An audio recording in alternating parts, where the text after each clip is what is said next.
Welcome to Volatility Trading Strategies. So it doesn't matter what kind of investing you do, whether you buy and sell equities or commodities and precious metals, maybe you're an option trader. Whatever markets you're into, it doesn't take very long before you get caught in a position that unexpectedly goes against you. It happens to everyone. None of us control the markets. Corporate announcements, monetary or fiscal policy decisions, geopolitical events, these days maybe just a simple tweet or a false news report. There's many things out of our control that can cause sudden price shocks. As an investor, when this has happened to you a few times, and you've felt that pit in your stomach when you watch an investment just get crushed out of nowhere, it's natural to start thinking about using protective stop losses, and in many cases, this is a wise decision. The question I want to address today is, are stop losses a good idea specifically with respect to investing in volatility products like the XIV? Let's get into it.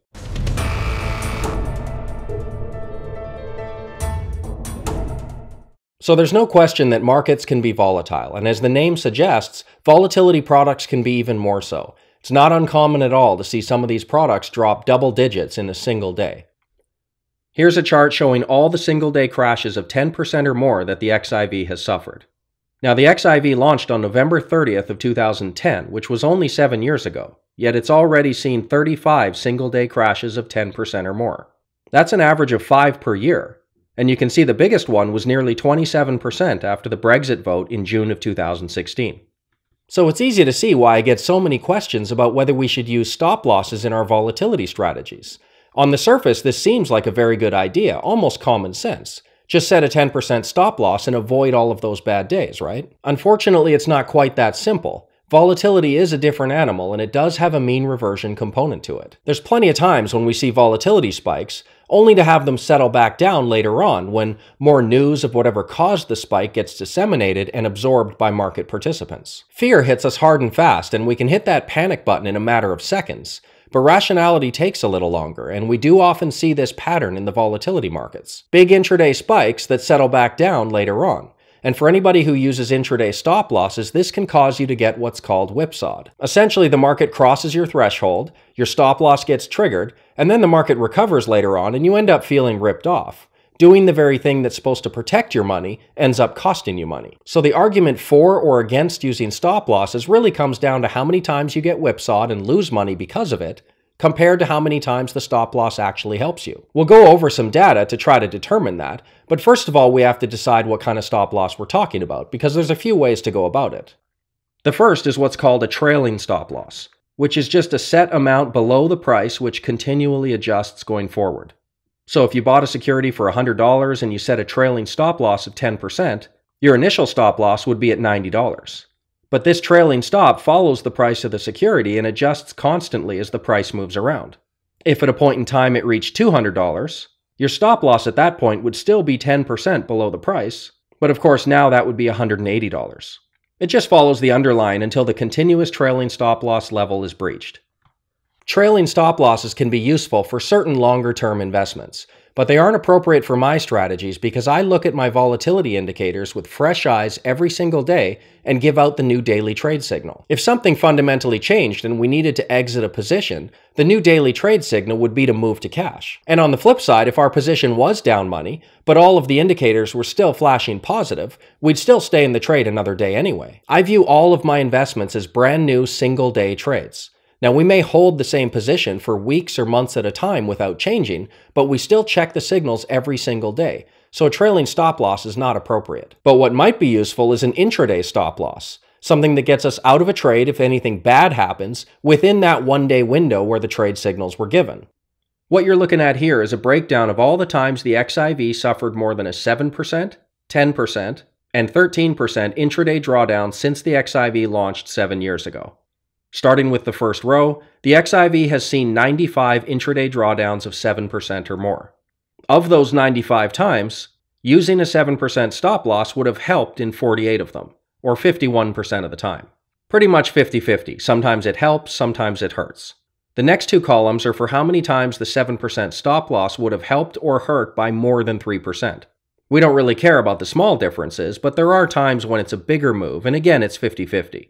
20 times it helped by more than 3%, and 20 times it hurt by more than 3%. The last column shows the overall long-term difference. So using a 7% intraday stop loss would have actually hurt long-term performance by about 36%. Again, this is only 7 years of data, which isn't much, but at the 7% level, stop losses would have been worse. Moving down a level, there have been 33 intraday drawdowns of more than 10%. And 63% of the time, using a stop loss would have helped. But since we're only concerned with significant moves, it's 50-50. 4 times it helped and 4 times it hurt. And in the long run, using the stop loss would have been beneficial.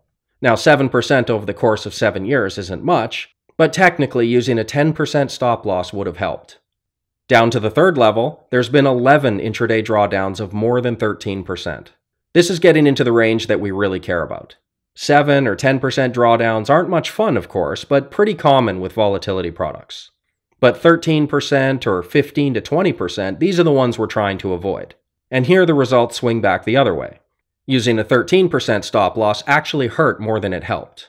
Not much, just 10% in the long run, but it was worse off nonetheless. So using an average of the data, technically speaking, stop losses were a little bit worse than just letting the trade go for a single day and then making the new trade decision the next day. And another important point, this is going to be variable on what kind of strategy is actually being used. Those results were for buy and hold. But for most investors, and certainly for me, all of my strategies move in and out of positions tactically. I'm more focused on avoiding as many of those bad days as possible, and as a result, my strategies have only been allocated on average about 20% of those drawdown days anyway. Since we're not talking about a lot of occurrences and the data is ambiguous at best, it really comes down to personal preference. In conclusion, I would say that in our fairly limited data set, using stop losses is technically worse. But if it did give an investor some extra peace of mind, then it might be worth it. Full disclosure, currently I don't personally use them. Right now, I feel like focusing on proper position sizing is enough for me. I keep my portfolio allocation small enough that the occasional bad day is not going to derail my progress. This may change in the future, though. I'm always staying a few steps ahead. And if I feel like the volatility markets are getting a little bit too risky, certainly I'll let everybody know that we're going to start implementing a daily stop loss. But if starting now is going to give you a better experience emotionally, and you don't mind a few extra minutes of work, then I would recommend anywhere from a 10 to a 13% intraday stop loss. Reset every day with the market open. You may get whipsawed occasionally, which never feels very good when it happens, but the payoff is that sometimes you will get out before suffering further losses.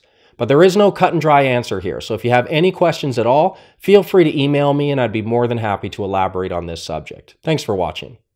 So go ahead and click the link right here, sign up for the VTS newsletter, and when you do, you're going to get full access to all of my trading strategies for a full month absolutely free.